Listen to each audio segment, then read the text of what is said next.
Welcome, everyone, to another episode of Out on a Limb podcast with your hosts, Will and myself, Allison, and Samantha. Hi. And today we have a special guest, Diana Sullivan, who's going to be she's going to represent a random audience member. She happens to be a friend of Samantha, and I'll let Samantha introduce her in just a second. But remember those in the olden days, or the man on the street? The man on the street interviews, like Letterman would go out on the street and interview random people, right? So that's kind of what we're doing. We plucked somebody out off the street.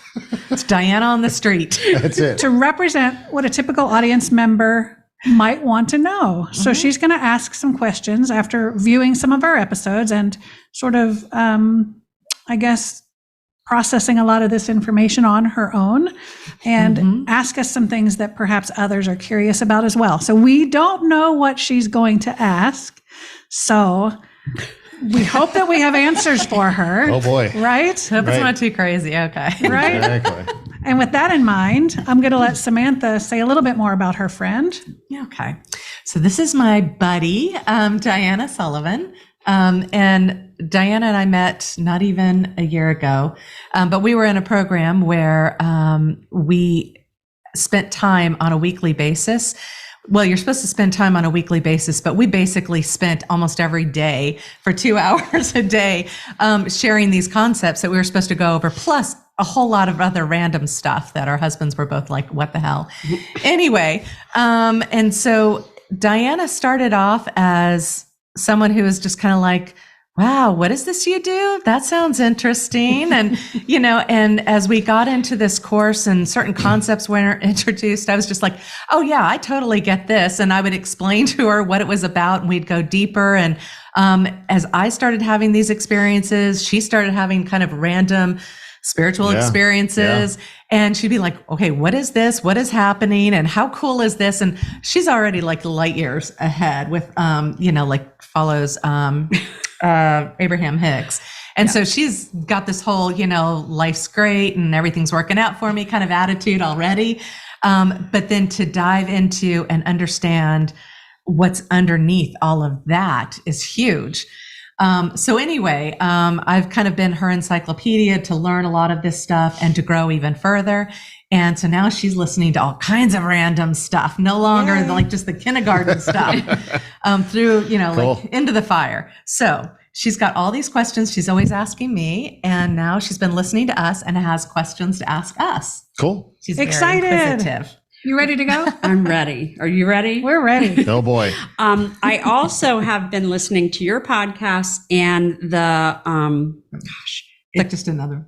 the consortium. When you channel The collective. Thank you so much. And I watch it, I listen, and then I take notes. And then the next day I ask Samantha, what in the world were they talking about? And so she has helped me a little bit. And I get to some concepts and she's like, I don't think you're ready for that yet. Or did I just blow your mind? Right. I'm frequently concerned about that. Now, Diana was an elementary school teacher, I just learned, for 35 years, I think. So, 30, Wow. yes. So, right. So Yes. this is And so I retired from teaching, and now what's next? So here we are. That's right. Hey. So it's kind of exciting. What a path to be on. All Okay. right. So I'm going to start. Are you ready? Let's go. Random man on the Okay, streets. here we go. Walk-ins, the subject of walk-ins. It was on a podcast that you guys did that I listened to, but the whole time I was thinking, okay, first of all, could you please explain walk-ins, and are there walkouts, and what happens to the walkout when the walk-in walks in? Perfect. That's a good question. I've never heard anyone I'll let talk about Allison walkout. answer that because I'm usually the one she's giving really- that while I'm in trance. So it's hard for me to give you the answer. So if there's a walk-in, there has to be a walkout. We don't really call them a walkout. So that's a good point, Yeah. first of all. And my understanding after getting information from people's higher selves, specifically one that was a walk-in, is that there is an agreement made between a current soul who, for whatever reason, doesn't feel like they can fulfill the mission in that body. Doesn't mean there's anything wrong with the physical body. And so they don't want to transition the physical body if it's perfectly fine. So there'll be an agreement made between two souls. Sometimes those two souls are part of the same soul group or soul family or oversoul. Sometimes they're unrelated. How they communicate, I couldn't tell you, but everything is in the ether, in the quantum field. And so the soul puts a call out basically that, hey, I guess, does anybody want to take over? So another one will come in and they have to agree, and there'll be an immediate swap. The human may or may not understand that that took place. And so that's why sometimes people who come to a quantum healing session will have that as one of their questions. Am I a walk-in? Somebody's sensing that I'm a walk-in. Is that true? You know, I feel a little different. So sometimes their life will continue on normally. Sometimes there'll be some significant changes, like our friend Mark, who we were talking to on one of our previous podcasts, who said the eye colors can change or habits can change, your voice could change. Now, I'm trying to think what other nuances you may have asked in that question. Well, when the walk-in comes in, what happens to the walkout? Oh, right. Where do The they old go? soul. Okay, yeah. Yeah. So sometimes that one will go back to source. Sometimes it will go immediately into another body. If there's a body that's ready and that soul wants to reincarnate right away, then that will happen. So it just depends on at what point in the soul's journey that walk-in and walk-out happens. And then what other, I would imagine what other contractual agreements are put in place. So Right. say this outgoing soul, already has an agreement with the incoming soul. We're going to do the swap, but then, okay, how does the contract then, your soul contract, play out from that point? So what I would envision, just from what I'm hearing, obviously, I'm sure it's probably cooked in there somewhere from the channeling aspect, but that outgoing or out processing soul already has a contract to still fulfill, but not in that physical body. So it's now going to either reincarnate immediately, like Allison said, and fulfill the rest of that contract out, or go back to source and be, I don't want to say reprocessed in a bad way, but reprocessed, to carry on. Refreshed, Right. take it easy, have a vacation. Right. Yeah. Right. Yeah. So again, a lot of these answers are going to be a bit vaporous. Well, because there isn't concrete proof. Yeah. I understand. Only coming from the channeling aspect of what's come through from other channelers, and a lot of what has come through for that particular answer does line up with what has come through with other channelers as well. So. Well, and I would also gather that soul, the walkout, I like that. Yeah. that they would not be going over into that spirit realm. Like, you're not Right. sitting there going, oh, can I contact my uncle who just Right. walked Good out? point. Right, Yeah. right. That would be for possibly the walk-in when their time, but that's the Yes. question. I've never asked it. Would a walk-in, when they cross over at the end of that human's life, do they then go into spirit form, or because they've not had that full experience, might they choose to, go back into more That's of the, a good question. yeah. Anyone that knows that, please put it in the comments. Yeah. Well, and I was going to have a follow-up question. Sure. Okay. Yeah. Is there ever walk in, walk out, walk back in? Is there ever any trade-off like that, or do they Like someone taking fulfill the over. contract No. and then I don't know. pass away? I haven't heard of that ever Okay. in all of the Like information multiple Right. type Like, of is swap there a outs. revolving door of walk-ins and walk-outs? I wouldn't think so, because it can be traumatic to the would think. human body. And so the normal process is to have them transition and, live a normal life, transition, and then come back in again. So I wouldn't think there'd be a necessity for that kind of thing. Yeah. But a really good movie script would be to have someone, walk out, have the walk-in come in for whatever challenging thing is about to occur. Take over the challenge, then Yes. step That's out. what your guides are for. They're supposed to help you. Call on them. There is a Do you remember that movie? team. Is that what you were thinking? no. There's a show. There's a show on What Netflix. is it? It's I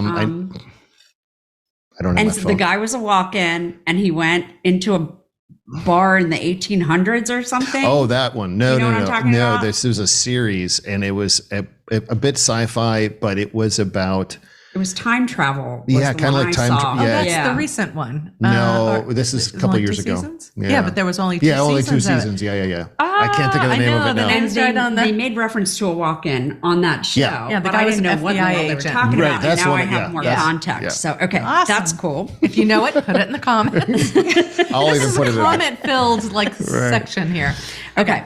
So some of these were apply to me, but probably everyone. Sure. So I love to travel, and I'm drawn to Europe.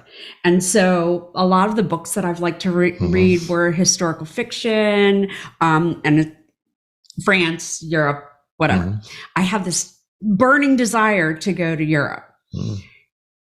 How would I find out if that's connected to a past life that I lived, or something else I need to do in this life in the same place? Like how would I find that out?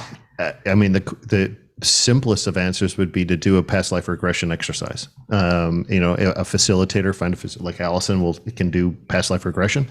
And she'll walk you through a process of getting into a light hypnotic state to be able to ease your 3D mind out of the way so that your higher self or your subconscious can come through and show you those past lives of why you're being drawn there, or why you have some sort of draw to a certain activity in a certain location or whatever. Now, and depending upon some people and how open they are, like our friend Judy, who we interviewed on here previously, she pops into past lives randomly, or she gets experiences of past lives during acupuncture, for example. She'll go into an acupuncture session and her mind is blown because everything just Things floods will back pop in. in. So the more that you work in this realm, and the more that you evolve and merge your energetic body and your physical body, and it becomes more seamless, then you can go into meditation yourself and bring some of those things forward. Now, there is another reason why you might have this deep desire to go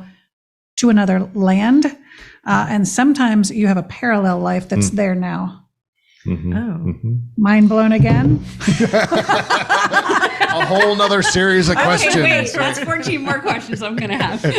Right. I was not prepared for you to go there. Wow. Yeah, that's a good point. But I didn't because realize that. I mean, everything is simultaneously taking place, and if you're familiar with the Interstellar movie, right? Have you not watched that? But I'm going to watch it. Please watch that. Fantastic. Because it'll all. The end scene is very pivotal. Pivotal? That's not a it word. could be pivotal. Pivotal to the realm that we're working in, because what we talk about, the quantum field or the quantum realm, is nothing more than just a spider web of nodes that you can reach out to and connect to and draw that information in. The mediumship work we do, right? We're reaching into the quantum realm and making a connection with a spirit, a loved one that has passed, and we're bringing in that connection so we can communicate. You can do that through many different means, but that end sequence is so reminiscent of what I believe the quantum realm and how it exists. He's in a space in which he can literally move about freely and reach into that a memory or that now moment. Now moment. That's a better way to put it. Yeah. Right. For whoever he's interacting with at that moment, not himself, but for whoever he's interacting with, whether it's himself in a previous life or previous time or earlier time or whatever. So there's a lot of concepts there that do parallel with the work that we do. So yeah, I mean, the parallel life existence aspect, can be mind blowing for sure. That yet. Yeah. I'm dancing around star seeds and ETs. Oh boy, yeah. That was one of the things. And I'm not going to ask you a question about that because that's way beyond But where I need we've to go. talked about how the time, like it's all now. It's all happening now. Well, we have talked about that, but I have not wrapped my brain around it as of yet. All right, fair enough. So there's so clear this up for me one more time. So there could be me in Europe right now at the same time as a French girl or as myself in a different period of time. In a different period of time, in the same period of time? Well, yeah, how do you? So the energy that is you Yes. splinters off into all different realities, all different experiences. Okay. At the same time. Yes. Wow. because it there's can be only in now. multiple places at once. So Okay. the energy that is you can right now, a piece of it, a string of it, can be connected to a current life on another planet as Okay. another being, and you can tap into that Mhm. for information. Okay. Or can be you now and can be you also now in Europe, which is why it's really weird, but you really will never meet up with that current you because it would be one of those. Paradoxes. Okay. Right. Right. But sometimes people, I have, on this forum that I belong to, we talk to different practitioners, and so we get a lot of information about client sessions and things like that. And so sometimes people will feel drawn, and when they do a session, they realize it's because they have a parallel life who's living there, and you are communicating with that, and you can tap into that life for information. Sometimes there's a parallel life that's running a client. Yeah, we just the had a client's higher client. self just told us this. There's a parallel life, and it's running either just ahead or just behind your current one, but parallel to you, like same reality right now. Like Sitting in you're this chair with you. sitting in this chair, you're sitting next to us where you're doing a podcast in this other reality, but it's just a few moments ahead or it's just a few moments behind. So it's a separate timeline. It's a but separate it's timeline, running- but it's running parallel. parallel of this exact existence.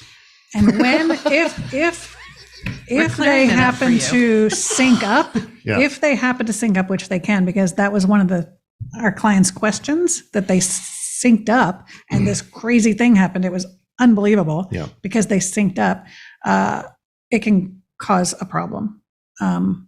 And you'll experience kind of multidimensionality at once, and it can blow your You'll mind. have a little bleed over of the Yeah. other Okay. existence. Yeah. And so a good example of that would be, and we've got a friend, Allison, that works with a friend of ours, and I've experienced it myself and you might've experienced this. Think of yourselves coming up to a stoplight and you're just in that kind of that daydreamy kind of state. But all of a sudden, this whole scene plays out in front of you in that intersection. Say maybe a car accident or a car going through it that does something or just happens to miss something, right? And you see it as plain as day in front of your eyes, but yet it's not happening actually in front of you. That's another existence that's taking place just before your eyes, but isn't the reality that you're currently in. But Right. there's bleed over from that other reality that you're seeing. So that would be like a parallel existence at that moment that just has that little bit of synchronous moment. I know I'm blowing your mind, It but can be mind-boggling. Oh, I'm just thinking that this is going to take me probably a week to wrap my brain around this, and we might have to have a follow-up question session Sure. at some point. Well, but that's not the same as the Mandela effect, is it? no, that's a little different. Okay, yeah, let's not that's- get Can you into that. explain that? You want? Do you know what it is? If you say Mandela, yes. I don't know what it is. You do. I can explain it, but you do like you're like the encyclopedia. Of Well, this it's stuff. think of what's the best example? Say a logo on something. Well, you can say the Mandela, where people where it comes where it from. came Thought he from. was Oh, dead, yeah. and some people didn't think he was dead. Yeah. I know a Yeah, little yeah. bit about that. Yeah, it's and there was another one recently that really kind of messed me up. There's this character, because this might be more applicable to the audience, but there was this character who was on Harry Potter, and she was like one of the plant professor or something, and supposedly she Sprout. passed away. Yeah, it Mrs. might have been Sprout. Miss Sprout, and supposedly she passed away, and like there was a notice and everything, and people knew about it or whatever. And so this one person is doing this video. It's a TikTok thing, and they're talking about it, and this guy's watching it going, oh, he's about to find out that she's dead. This is going to be an interesting thing. But she didn't say that. She said, I thought she was dead, but guess what? She's not dead. I just received news about her being in this other movie or something. Wow. And it was like a mind blower. And the fact that so many people had experienced that same Same thing. So that's more like reality. Like a loop. It's a shift in reality. It's like a splintering A of reality. collective timeline jump kind of thing. Yeah. So the history that you were living is no longer the collective history. You've jumped over where there's a different history behind you now. Yeah. Like maybe JFK isn't shot. Elvis is still alive. Well, some people but- say that he is. So I get it. Okay. So, all right. I understand that. Yeah. So that's a little bit different, but yeah. So one of what you just explained, I just want to make sure that you understand that I'm getting this, which I don't know if everybody's getting this, but I got that all whole about soul you. thing and the splinter thing. Yeah. And I had asked a question of the collective about my husband who had a stroke, and I was going to travel. And they said, you will be connected to. And I was like, well, how's that happen? But that totally makes sense now. And that's been months and months ago. Okay. So let's see. Soulmates. What about them? That's such a broad subject. Okay, here's my question. Romantic soulmates, I guess I don't understand the whole soul family.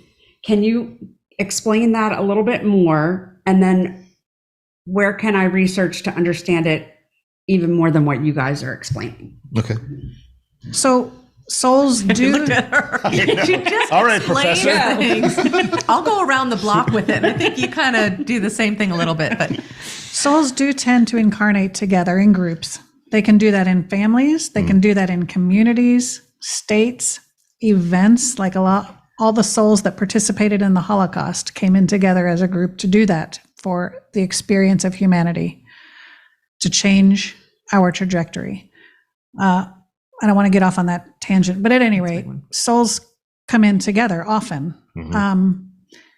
In terms of a soulmate, I think that 3D term has been bantered around so much that you meet somebody and you're like, oh, it's my soulmate. But truly, unless you are a twin flame, which is literally one soul that breaks into two and incarnates into two physical bodies and goes about their business, and then they come back they're together at always some seeking point. reunion. They seek, other than that, lots of people can be your soulmate. I don't know that there's really a true soulmate. I think that's an ideal. Correct. Yeah. I think you But I think sign. there are certain people that you're drawn to, Yes. that you feel Yes. like you've known them forever. You Sure. feel Yeah. like, okay. So- and you either signed a contract with them to meet up, or they might be part of your soul family, or you have a karmic something that needs to be taken So care of. our relationship, when we first met 35 years ago, I knew the moment I saw her, I need to be with you. We are going to be together for the rest of our lives. I just knew it. She wasn't convinced of that. You didn't have that same feeling? No, it wasn't. No, in fact, I was trying to kick him to the curb. Right. Like, come But on. that was part of your contract. Right. But, Apparently she didn't do it hard enough. but, over time, we've grown to the point at which we realize why we're together. And it Okay. really was around 2015 that when we started actually doing this work that we realized, because again, early on in the relationship, and this is, some of my, my intuitiveness or my knowing and probably what I signed my contract for. But in those early formative years of our relationship, you always go ask the question, where do you see ourselves? That kind of thing, right? And my answer was simple. I see us working together. I see you writing books and me sitting at home signing those books for you and sticking them in the mail. And I think there was one other thing. And those have all come true, right? But they've all come true in the later half of our relationship. And I knew no matter what, we're always going to be together. And however, though, that was just because we signed a contract Yeah. to come in together and do this work. Look, I have had my guides told me, 2,500 lives, and he's had about 1,800. 2,500 lives. I'm a slow learner, right? 2,500 lives, and we've only been together. Yeah. Our souls have only been together 4 times. Yeah. So does that mean we're not soulmates? What does that mean, right? So, Right. this idea of soulmate is kind of irrelevant unless you're talking about twin flames or soul families. So I wouldn't even say we're necessarily a soul family necessarily. I mean, 4 out of 2,500 is not a lot. Did they tell you whether the 4 were recent or spread out? Or I just wonder didn't if, investigate a whole lot. that was early on in our That's channeling that, interesting. you asked those questions. I haven't really investigated much. I just know that one of them, we were brother sister and we died early, drowning, I think. Yeah. But Well, I know when I investigated my relationship with Rob, because I was very much into the whole thing about, the soul families and all that kind of stuff. And I had such an incredible strong connection with Brody, who was still in my stomach at the time, and my daughter, and, like in close relationship with my mom. And it's like, but I couldn't, and here I'm married to this guy, but I couldn't quite place, and I wanted to understand. And so when I went into a regression state or whatever, it was explained to me that that Rob, that he was of a different soul group, but that we had interacted, and I had great respect for him, and therefore I asked if he would come in and be that stabilizing force for me, so I could do what I needed to do. And you know, it was kind of, he was just like, you know, we're soulmates, and I was like,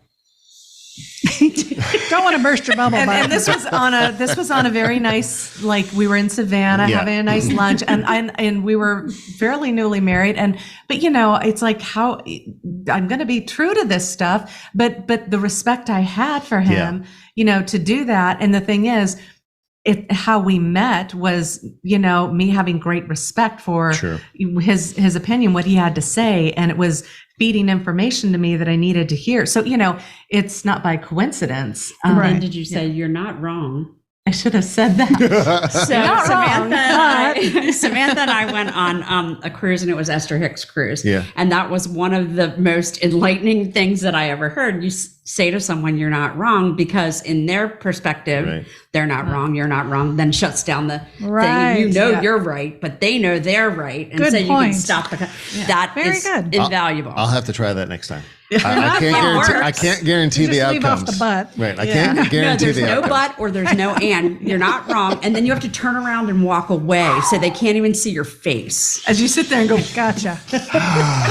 We'll try that. So I guess one of the reasons why I asked is Samantha can tell the story about us kind of meeting each other as buddies or whatever, but she didn't want to have anything to do with me, I don't think. And I knew for some reason I needed to know this girl. I needed to be friends with her. We needed to connect somehow. And I don't even know what it was, but I was like, whatever I need to do, that's what I need to do. So tell your version. She loves me saying this, which is kind of funny. But so we're in this group. We're all meeting up for the first time online. And we know we're going to get buddied with someone, and you don't really have a choice. Right. And there's this one lady who like cannot get her technology right. And it's like, you know, the thing's going sideways, and you know, and there's like a glare or whatever. It just, I couldn't make it. All I could see was, because the coloring wasn't even right. So it just seemed like this lady, I thought she had gray hair, that she was like 80 years old. This is who I was getting put with, because it was just going all different directions. And so she finally just had to turn it off and just be like, okay, you know, and I think maybe she got it back on. I think I was off screen. But I had no opportunity. Like, I was just like, oh, please God, don't put me with her. And they were like, whoever you get paired with, it'll be magical. And I'm just going, and so then we find out, I'm given the name Diana Sullivan. I get the lightning bolt in my head, and I reached out to our friend Linda, and I was like, I really don't know why, but I'm thinking, if you're thinking Samantha should be my buddy, I'm thinking Samantha should be my buddy. And she said, well, it was between two people, so okay. And Samantha was probably like, oh, I was like, dear God, we're going to have this conversation, and how am I going to like deal with this? And I'm going to give it my best. And I'm not a buddy person at all. Yeah. And then we ended up talking for like 2 or 3 hours, 3 or 4 hours that very first time. And then finding out that we were born 2 days apart in the same year. Wow. So, yeah, that's, there's something else. But this is so cool, Diana, because you got the intuitive hit. Right. And that's what it feels like. When you meet somebody in your soul group or somebody that you contracted to intersect with, you know it, like Will knew it. Yeah. Mm-hmm. Well, and now I'm looking for it, and now I'm listening for it, which I never was before, which is kind of cool. Yeah. Perfect. So the other part of my question, hold please. So how can I find out the agreement that Sam and I made, and what exactly is my role? Because I feel like I have to learn all of this, and that's why I'm here asking you man on the street questions. I need to hurry up and learn all this stuff, because I feel like there's some role that I'm supposed to be playing.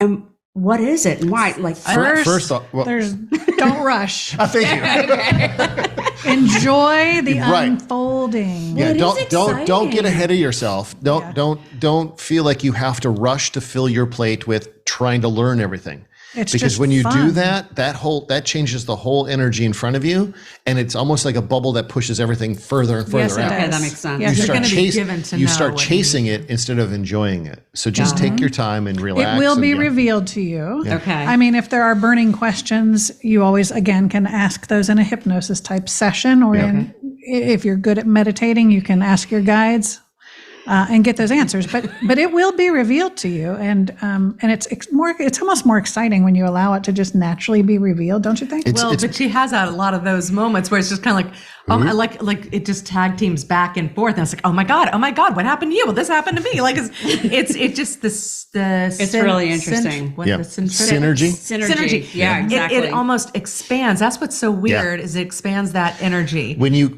and that's the thing is when you get around either one other person or a group of people that are all getting into sync, it just explodes. I mean, it absolutely Have explodes. you had that experience lately? I think a little. Yeah. Well, one of the problems that I have kind of speaks to what you just said. I'm not a good meditator. I can't stop my mind. I can't quiet it. I can't. Now, guided meditation works for me if I can get away from all the distractions. So that's really hard. So I'm working on that. But do you have any suggestions if meditation doesn't? Are you a daydreamer? Do you find yourself daydreaming?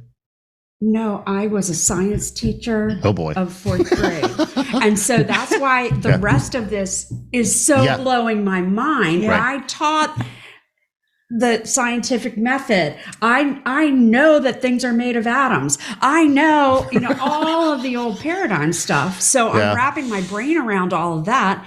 And of course I heard quantum physics, but I don't know what that is. And every time I listen to you guys or Samantha tells me something, another puzzle piece is put in. That's the fun. Which is really that, cool. Exactly. And as long as you keep that childlike aspect, think about the you said 4th graders, right? Yes. 4th or 5th, 4th grade. Think of yourself as a 4th grader with wide eyes, just willing to accept everything that comes in front of you, just enjoy the heck out of it and giggle and laugh and play and just experiment with it. That's really the essence of anybody that really starts off on their journey, is to forget about being just a cruddy old adult. Just be a child again and just giggle and laugh and play with it and just, whatever. I mean, if you're looking at a set of cards that might be sitting on a desk, well, open them up and play with it. Just throw them across the table and see what pops up. I mean, there's no... It is fun. Yeah, there's no reason or rhyme to do anything. So. Well, and my analytical mind had to just be wiped away. Well, here, okay. So what I often tell people who are having issues like meditating and stuff, that it's good to do. I would say chores, but too many times, especially as women, we sit there and we start cleaning the house and it's like, oh my God, they didn't do this again. But if you can get yourself into that frame of mind of, I'm going to do all the windows, that's my thing. When you get into that meditative, wax on, wax off, whatever it is, shoveling, my favorite thing, crazy as it was shoveling horseshit. Yeah. Oh my God. But I'd be in a stall and I'm connected to the Right. earth, to nature. But gardening, anything like that, that's kind of repetitive that you don't have to think about. Yes. Think and about just those. let your mind Think go. about those times you're driving in your car and you're on a long road trip, and all of a sudden 50 to 100 miles just goes by, and you're like, oh, wait a minute. How'd that happen? Where'd those go? Right. That's the type of space you want to let your mind get into. So what type of activity can get you there? Yes, driving does, but that's probably not the most appropriate one. It's not the safest one. But something else that can get you into that kind of that blank state of mind where just time just elapses to nothing, right? You're gardening, doing something, walking in nature, whatever it might be, where you can just kind of release. Okay. And when you feel that the first time, it might be a little weird, but the more you do it, the more it's like building a memory again, right? It's building muscle memory. It's just doing these things over and over again. Well, and that's, go ahead. I was just going to say, just to be mindful that like a lot of that time I know you spend listening to podcasts or Abraham Hicks.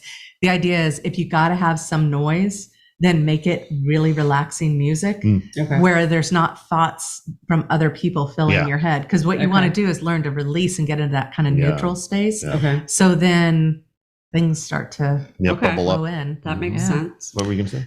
One of the things that I talk about in the Journey Within, which is really good for people who are new on their awakening, because it has a lot of different I cannot practices. wait for it to come out. No, that one's this one. there. Oh, this is the...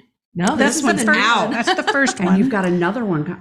Okay. Yeah, no, that's her first You one. might need a few months before you before you dive into the origin story. But that one I talk about moving meditations, just like these guys have said. Yeah.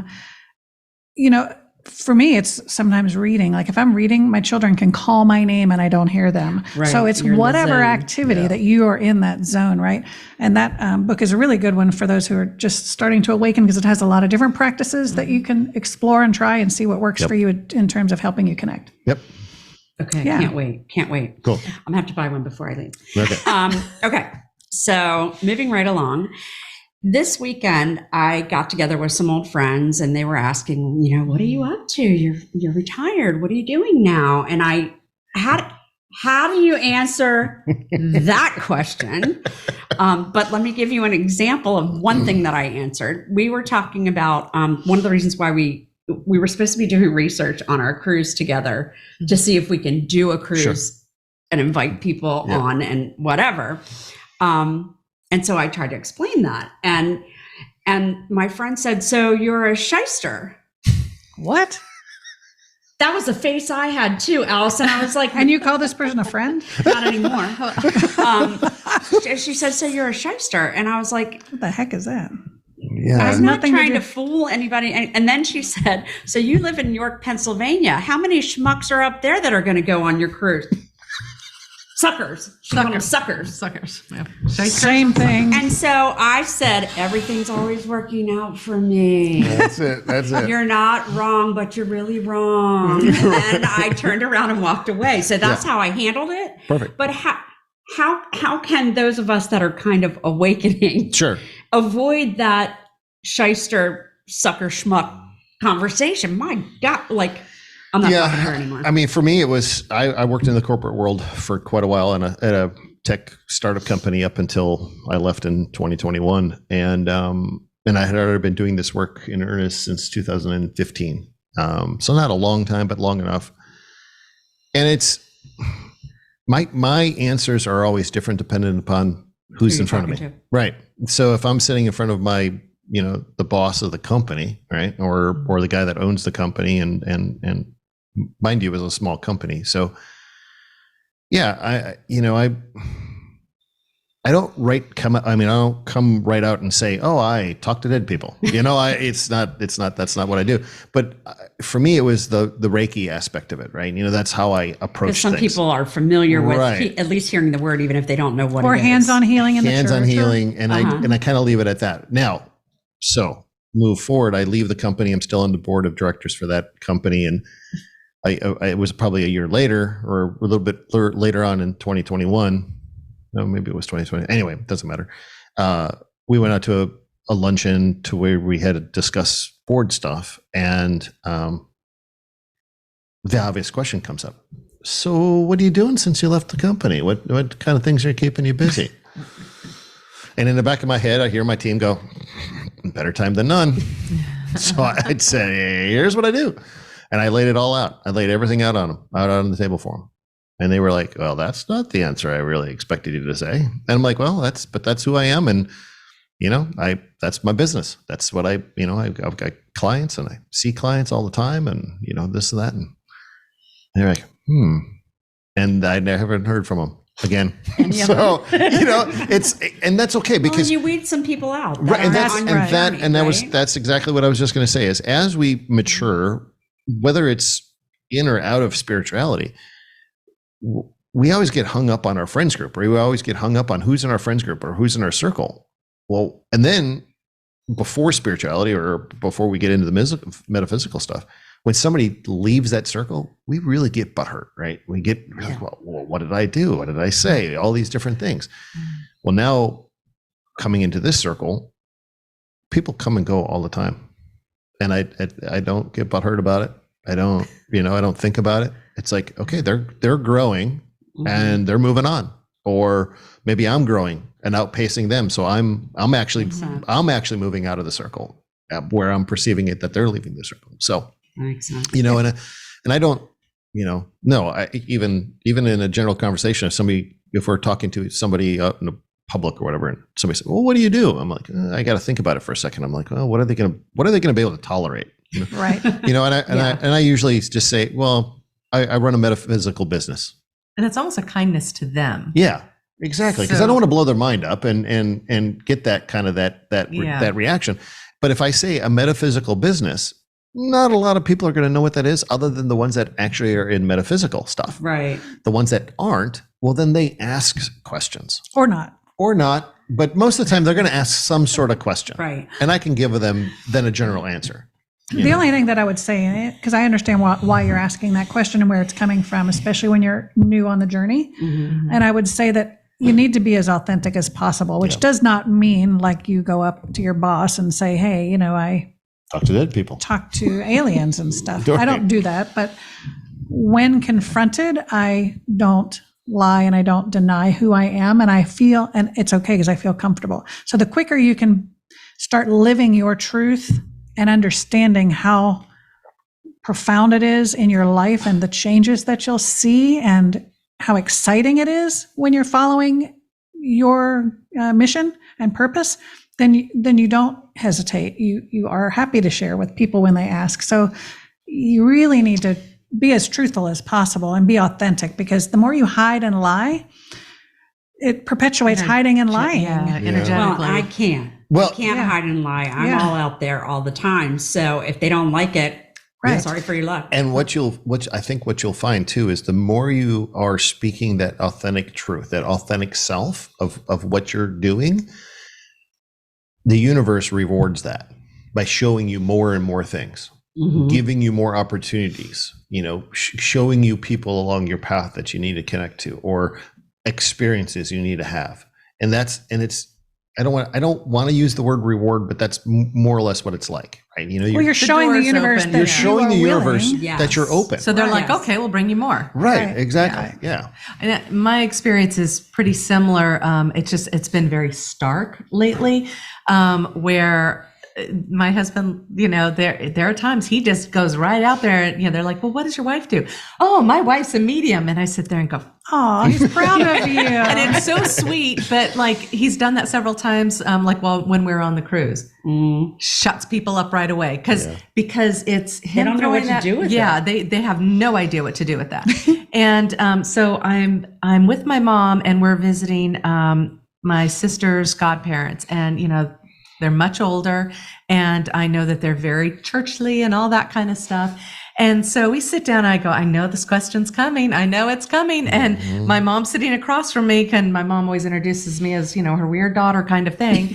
And so her friend, Helgi's like, well, Sam, I haven't talked to you for so long. What are you doing now, honey? And I'm like, okay. And I said, well, I knew if I said spiritual, she'd get it. So I said, I am a spiritual life coach. And she goes, really? Now, what is that? What are you doing with that? And so I started explaining how I work with people, how I get them to recognize, anchors that are holding them back from, their true expression. We went on for 10 minutes. She was fascinated. I didn't need to say, Right. I speak to dead people or any of that. Because I chose an aspect of what I do. Yeah. And the thing is, I could do it authentically, and the energy that was behind it Yes. made it where it was just so whatever. Now, that's not to say you didn't do that in that situation. Well, and the funny thing is there were 5 or 6 of us, and the other 5 were like, I can see you as a life coach. That would be great for you, blah, blah, blah. And then she went into the whole shyster thing. And It's just weeding out the one that's not ready. She needs to be voted off the island. And One of these things doesn't look like the other, exactly. right? But I think that's the but it important was thing. kind of shocking. Yeah, sure, of course. Anytime that we're confronted like that, it is going to be a shock to the system. But those shocks to the system are teachable moments for ourselves. What are we seeing in ourselves that little aspect that we need to change, right? Maybe. Well, and that's one of the reasons why I asked that question, because I knew I would get 3 different opinions, and probably everybody kind of has a different way that they handle it. Right. Yes. Well, I know I got a letter from, I was published in the magazine, and I get this letter out of the blue from this well-meaning woman who said she enjoyed that I was following my truth, and that she was very excited for all that I was doing. However, But did I realize that my soul needed to be saved and blah blah blah. goodness. So she goes into all this. Well, I was like, whoa. And this was coming into my private email. Like, I was not expecting this. And so I was like, wow. And I said something to one of my friends who was just like, right back, bitch, stay in your lane, kind of thing. And I just took a deep breath, went into my neutral space, and just was like, how is it I really want to answer this? Yeah. This is I saw it as an opportunity. right, And- a teachable moment. Yeah, exactly. So my whole response to her was first to thank her so much for taking the time and for encouraging Kill 'em with me. kindness. Yeah, and then I just kind of let it flow, like, intuitively, because then you can move into that intuitive flow. And the words that were given to me were to say, now, didn't everyone praise, Jesus when he followed his path and, and all that he did? And, and am I not doing likewise? And, this kind of I never heard back from her. Yeah. So I felt good about it. I didn't blast her truth. I tried to find some similarity. Yeah. We very often thought about when people come knocking on the door Oh my to God, you were- proselytize or whatever, to bring them in. Oh, yeah.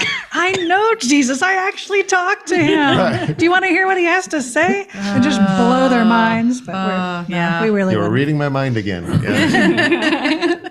So, of the people that you guys have worked with, I know You mean there's on the no other side, average. or in I'm person? thinking about past lives and Clients. regressions and Okay. or even your guides or their guides or whatever. Is the 2,400 and the 1,800, is that typical that people have that many? There is no typical. No. Okay, No. so I everybody's had different. a woman who had 100 or so, and she was done. They said this would be her last. So I guess she's a quick learner. No, it just depends on what your soul needs and how your soul grows and what your soul wants to do, because there's so many things. I mean, could do. you were told during a reading that you had cleared all your karmic debt, that you came into this life with no Right. karmic debt, although it occurred a little bit while you were in this life, Mhm. but then moved on from it. So, everybody's path has a little bit of, nuance to it, obviously. So yeah, it could be 10,000 lives or 2 lives. We've had, we had one, a friend of ours that this was his first, wasn't it? No, I guess he had gone through ascension already once, Oh, maybe that's what and it he was, came yeah. back this life so to you help. can do that. Oh, to help. Well, Yeah, think to To about it. help with ascension the second It's time. all happening in the present. Right. Right. I can't yet. Well, but like I've asked that question to understand how many lives I've lived, and it also matters how you ask the question, because my thing was, how many lives have I had here? Here.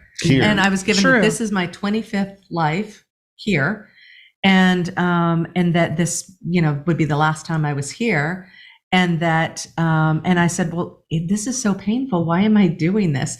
And they said because it's so much, or I said, whatever, my higher self, because it's so much fun. And they said, liken it to a roller coaster. It's exciting. And once you get on it, you're going, oh my God, but there's the ups and the downs, and it's thrilling. Mhm. And so I've always seen it ever since that time as I chose this. This is a roller Yeah. coaster, and it's a ride that's exciting because you don't get to do this when you're not in the physical, or it's mellowed out in some other whatever form. Yeah. It's so, but I didn't ask how many total lifetimes have I had, because now I'm Got it. beginning to learn, I've had lifetimes in Well, other places. Apparently, you could be gravity on the moon. Apparently, I could Of be. it. That is just wow. She's referring to the show we did with Candace Crawl Goldman a while back. So Yep. if you want to check that one out, you can find out what we mean by being gravity on the moon. That's right. and piece of other gravity. Piece of different gravity. things. That's Okay. So I believe that my soul's contract is that I need to save the children. So everything I do is about saving the children, but I'm trying to get away from that Mhm. now that I've saved whatever children I'm going to save, whatever. So Samantha, because I brought it up so much, she found out that I had, We did like a conscious past life regression. just a little bit of Yeah. something, but it kind of made me understand that everything that we choose to do is because of something else so far. Ish. If you add ish to anything, it's It grays it out really quickly. Well, because you were doing really well with that, but it's not necessarily predicated on a past life, because you got to remember it's all happening at once. I don't have that yet, but I'm going to get that. To me, the feeling was so she was in a past life. Can I say? Yeah. It felt like it was in Asia somewhere and in a village, and I don't remember the era, but it was a while back. But it was an era where there was explosions occurring, and it was like she was a missionary or single, young. She was very young to be in this position, and they had these huts, these long wooden huts or whatever. And she was there trying to save the children. There weren't really that many adults left. I'm getting goosebumps. And she had to usher them into this other place to be safe. And I remember the bombs going off around her, but beyond that, I'm not sure exactly what happened. But they were showing that, okay, so when you do past life regressions, it's generally to show you some aspect that's going to assist you, tell me if I'm correct on this, in this current lifetime. And so it was showing to me that was kind of like a bleed over urge, like it's partly of what encouraged you or how you see the similarity of you teaching children. Right. But it didn't mean that was supposed to, like, you still had that urge in you, and you needed to kind of look at what that urge was. Got it. Yeah. Was it from that? Was it a bleed over is the way I describe it. It's Or like an energetic. leaving that past life open into this life, so it comes through to assist you to understand your life's journey in this life, that kind of and aspect. sometimes there can be a common mission from life to life to life, but sometimes it also can be what we call foundational documents. Yeah, that's something not recently, but within the last year or so. Yeah, through a that channel. was interesting. So there are some pieces of your contract that are called foundational documents that you want to experience lifetime after lifetime after lifetime. Sometimes it's with a particular person, or sometimes it's a particular activity or event or situation. Yeah. So yeah, it's excuse me. that's fine. So those foundational documents can then also leave that open for you. So if you're feeling this reoccurring thing from life to life to life of saving children, whatever that looks like, that could be a foundational document that, okay, in this life, you were a teacher and you helped that process of saving children, right? You were raising them, you were help raising them, that kind of thing. So, it's kind of that document or that foundational layer that drives you in a certain direction as you're maturing and growing through your life. It's not a or through several lives. Yeah, well, yeah, it would Could happen, but so in this life a teacher, in a past life you were, a missionary, and maybe in a even a further life you were, a guardian for a bunch of children, or you had a bunch of children, right? You may have been some sort of, a wealthy person, a queen or something that had a whole litany. Lady Diana. That's what I like to think of myself. There you go. Yeah. So, Well, and basically at some point your soul's going to decide, okay, I've learned enough of that, and now I'm going to do something right. else. Yeah. So I think we have time for one more. Give us your best shot. I have one, but it's going to take more than a couple minutes. So That's fine. you're going to have to invite me back another day. Well, that's fine. For sure. Or we can get your list and just keep going. Well, it's about near-death experiences and then people having awakenings after a near-death experience. And do they always know that? Do they always remember the near-death experience? I would think not always. Or they don't understand what it was. I think that's more to the point. They can interpret it in their frame of reference. They've experienced something. Something's been imprinted, right? From that near-death experience. Some sort of memory's been imprinted, but it hasn't fully been unlocked. Okay. And again, that's based on your contract, because some people do have that near-death experience for the purpose of coming back completely awake and ready to awaken others and share their story, like Anita Morjani. If you guys haven't read her book, it's another rabbit hole to go down. Okay. But she's Anita beautiful. Morjani? Yeah, she has a beautiful story of her near-death. I mean, she was really dead. Yeah. And she came back and her body healed and everything. It was a fantastic story. But And interestingly enough, I mean, it's interesting you bring that question up. A high school friend of mine that I still I'll say lightly in contact through Facebook. I just follow him and every so often, but I noticed that he was going through some sort of healing. He had some sort of something happen with his hand. Well, he had sepsis so bad that they had to induce him into a coma to purge it out of his system. Mhm. And so I was writing him back and forth about what took place about his hand. And he went on to tell me that, this whole situation and he had a near-death experience or what he perceives as a near-death experience because he was placed into a deep coma. And he said, for those people that say that you're not, you have no cognitive connection when you're in coma, bunk. He said, Interesting. I was in so many different places. I saw different things. And he said that, because he mentioned to me, because he knew my background with the Reiki and all that stuff. He said, I think it was a sister-in-law, she does Reiki. She told me, well, yeah, she does Reiki, but she wanted to see if she could connect to me while I was in that coma state and help heal and repair, energetically, my That's energetic. interesting. And they share. So when he came out of the coma, and I may be getting a little bit of this wrong, but just from my memory of the conversation, when he came out of the coma and he was explaining what he had memory of while in that coma. And I don't know how many people actually have memories coming out of coma, but he had some memories. They were as close to identical as what the sister-in-law was seeing when she was entering into that meditative state to send him energy and work with him and send fairies and all these different things. Wow. So that is the power of that. So even with the near-death experiences, it's a very profound, realm that they're touching upon, and to bring that forward and, experience that. And for whatever the follow-on journey for that is, only they know. Right. And it's probably different for everybody. Absolutely. Just like all the other things that you've been. Well, that's the theme that I have gotten from this plethora of questions for you today, is that there are no answers.